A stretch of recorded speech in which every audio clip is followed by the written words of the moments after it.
बता रही हूँ, सब्जेक्ट मैटर के हिसाब से बता रही हूँ। बहुत सारी चीजें एक्ट में डिफरेंट हो सकती हैं, प्रैक्टिस में डिफरेंट हो सकती हैं, but since you are students, exam में यही लिखने में मार्क्स मिलेंगे क्योंकि हम इसी बेसिस पे पढ़ रहे हैं।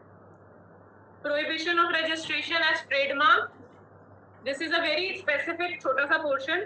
सेक्शन 25 इसके बाद not an important section, generally learn कर सकते हैं। Section 25 of the act provide that registrar of trademarks shall सो मोटो अपनी मर्जी से या किसी की रिक्वेस्ट पे रिफ्यूज कर सकता है, इनवैलिडेट कर सकता है रजिस्ट्रेशन ऑफ अ ट्रेडमार्क। किसी एक प्रोडक्ट पे जीआई लिया हुआ है, मैं ट्रेडमार्क लेने पहुंच गई हूँ, तो ट्रेडमार्क वाले ऐसे नहीं है कि सिर्फ ट्रेडमार्क चेक करेंगे। उनको अगर अपने आप से लगता है कि ये जीआई से रिप्रेजेंट कर रहा है, या मैंने बताया कि ये मेरे जीआई से रिप्रेजेंट कर रहा है, या किसी भी XYZ इंसान ने बताया कि ये जीआई से रिप्रेजेंट कर सकता है, that could be a ground for refusal of trademark. ये हम ट्रेडमार्क वाले चैप्टर से एसोसिएट करेंगे, इसलिए यहाँ इंपॉर्टेंट है। तो ट्रेडमार्क में रिफ्यूजल के ग्राउंड्स हैं, उनमें एक ग्राउंड ये भी है कि अगर जीआई उस पर रजिस्टर्ड है and it comes under the notice of the registrar of trademark, he can refuse the trademark। इसका मतलब ये हुआ ना कि हमने जीआई पे हमारी कोई जैसे असम के दार्जिलिंग से बनी हुई है, वो चाय बनी हुई है, और हमने ट्रेडमार्क पेटेंट कुछ नहीं करा, दूसरा बंदा आके वो करा ले, तो वो नहीं हो सकता।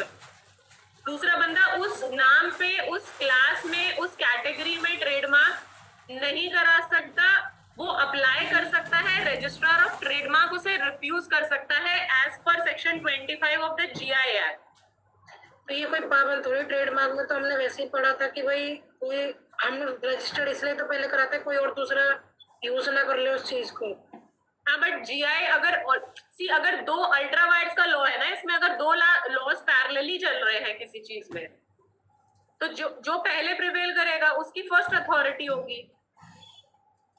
इसीलिए specifically there is a section that mentions, जब दो लॉज सेम चीज को डील करते हैं, अगर हम कॉन्करेंट लिस्ट की बात करते हैं कॉन्स्टिट्यूशन में, तो वो स्पेसिफिकली बताता है ना कि किसमें स्टेट प्रिवेल करेगा, किसमें यूनियन टेरिटरी प्रिवेल करेगा, या किसमें स्टेट लिस्ट प्रिवेल करेगी, किसमें सेंट्रल लिस्ट प्रिवेल करेगी। स्पेसिफिकली बोल रहा है कि अगर जीआई है तो वो सिर्फ ट्रेडमार्क के लिए बोल रहा है, पेटेंट के लिए नहीं बोल रहा। सिर्फ trademark registrar of trademark refuse कर देगा। This is a specific thing, इसमें कुछ लर्न करने का या ऑब्जेक्ट करने का नहीं है। भाई कर दो तुम जाके ऑब्जेक्ट, लिखा हुआ है एक्ट में, can't tell how a geographical indication is different from a trademark.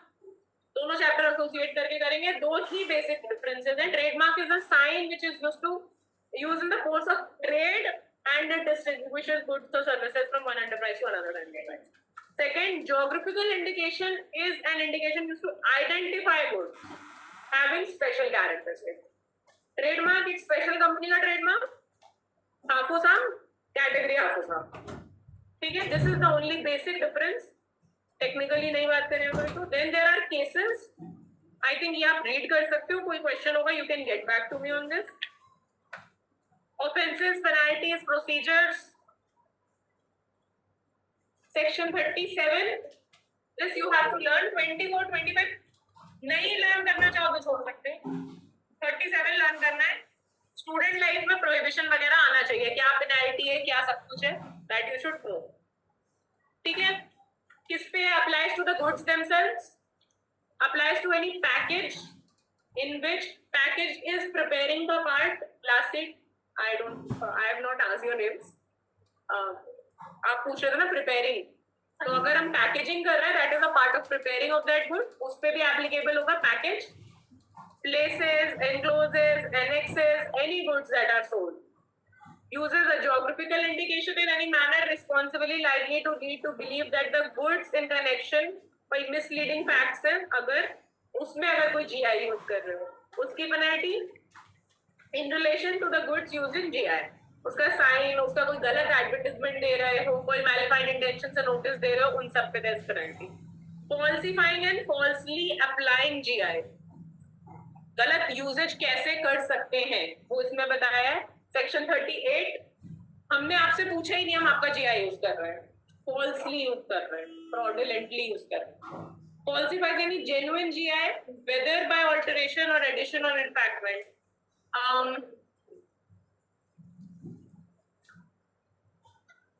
जैसे शादी, that was what was that movie? शादी मुबारक was a movie, if anybody knows. ठीक है, बैंड बाजा बारात, सॉरी माय बैड, बैंड बाजा बारात, शादी मुबारक, असली शादी मुबारक, डजंट वर्क, शादी मुबारक रिटर्न्स, है ना, दैट विल नॉट हेल्प। तो एनी इंडिकेशन जो आपके ऑलरेडी रजिस्टर्ड जीआई के आगे पीछे कुछ ऐड करके कुछ माइनस करके फॉल्सिफिकेशन नहीं कर सकते, ठीक है। A person shall be deemed to falsely apply to goods of GI without the consent of the authorised user. Again बार बार आ रहा है, कंसेंट नहीं दी है मैंने। जब भी ट्रेडमार्क अप्लाई करेंगे या किसी बेसिक कंपनी लॉ में जब आप कंपनी का नाम अप्लाई करोगे, सेम नेम होगा ना, तो सबसे पहले ट्रेडमार्क चेक करेंगे। तो उसमें हम कंसेंट वाला पार्ट क्यों आता है, कंसेंट वाला पार्ट क्यों आता है, मतलब क्यों हम कंसेंट से कर सकते हैं? सेम नेम होगा तो हाँ, नहीं नहीं, मैं ये कह रही हूँ मैंने एक नाम रजिस्टर करा लिया, मेरे पास कंपनी है रेड टेप लिमिटेड, ये कंपनी है, इमेजिनरी नहीं बता रही, रेड टेप लिमिटेड ये कंपनी है। अब हमने ये इसमें लूपहोल क्यों दिया है कि इसकी कंसेंट से हम दूसरा मतलब यूजेज कर सकते हैं रेड टेप वर्ड को। कोई क्यों चाहेगा, रेड टेप वाले क्यों चाहेंगे कि मैं किसी को कंसेंट दूं कि मेरा नाम यूज हो जाए? आंसर पता है अगेन, क्योंकि मैं पूछ रहा हूँ तो टफ लग रहा है। अरे मेरा खुद का कोई ब्रांड है भाई, मुझे बनानी है रेड टेप हांगकांग लिमिटेड,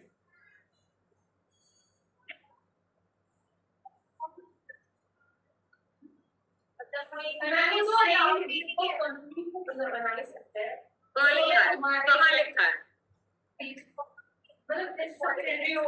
भाई रिलायंस की टाटा की 15 कंपनियां हैं, तो ग्रुप ऑफ कंपनीज कहीं से तो स्टार्ट हुई होंगी ना। टाटा, मैं कह रही हूँ आज मैंने टाटा प्रोडक्ट बनाया, टाटा मोटर्स कंपनी रजिस्टर करा ली, अब मुझे ही टाटा का टाटा पावर बनाना है, मुझे मिलेगा ही नहीं नाम, क्योंकि उसमें लिखा हुआ है टाटा रजिस्टर करा लिया मैंने, ठीक है, मुझे राइट है। अब क्लास ऑफ गुड्स, ट्रेडमार्क या जीआई अगर हम स्पेसिफिकली